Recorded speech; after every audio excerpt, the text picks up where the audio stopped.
The first stage of the analysis is the pre-processing.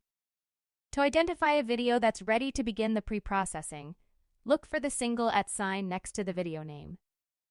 To begin pre-processing, highlight the video and click on the Go button. The first step of the pre-processing is to draw the bounding box. The bounding box is designed to indicate to the software where the animal is walking and to help correlate pixel size to actual size. When the screen first appears, you'll see a box that's asking you to either redraw or accept the bounding box. In our case, we're going to want to redraw the bounding box. Start by clicking and dragging on the screen to highlight the mouse. For the top and bottom boundaries, you'll want to draw from edge to edge of the treadmill belt. Include all of the white treadmill belt area and right up until the black underside of the walking compartment, but don't include any of the black within the bounding box. For the left and right boundaries, you'll want to fully encompass the animal.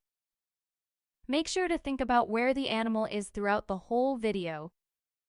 If the animal moves forward or backwards at all, make sure the bounding box is large enough to account for that.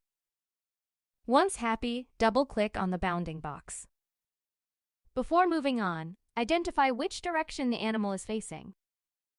If the animal is facing towards the right, make sure to select Check if subject's nose is to your right. If the animal is facing the left, you can leave the box unchecked. Then you can click Accept. The next step is to digitally paint the paws of the animal. On the left-hand side, you'll see the first 5 frames of the video, and to the right, you'll see the corresponding digital paw prints.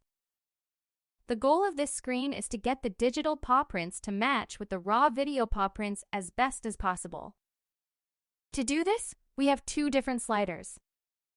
The red slider is used to filter out general noise and pigmentation, while the black slider is used to filter out fur and dark patches on your animal.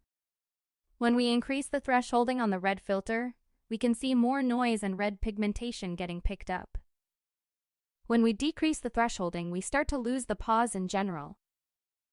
For the black slider, when we go towards the left, we start to pick up more fur and more of the paws. And when we go towards the right, we start to isolate the paws and then lose some definition.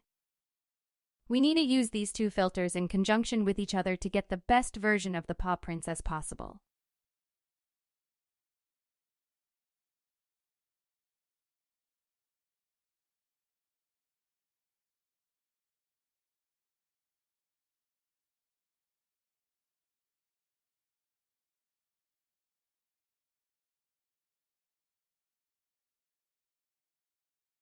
These settings look good.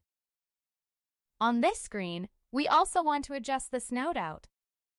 The snout out is designed to cover the nose so that it doesn't get identified as a paw during the processing.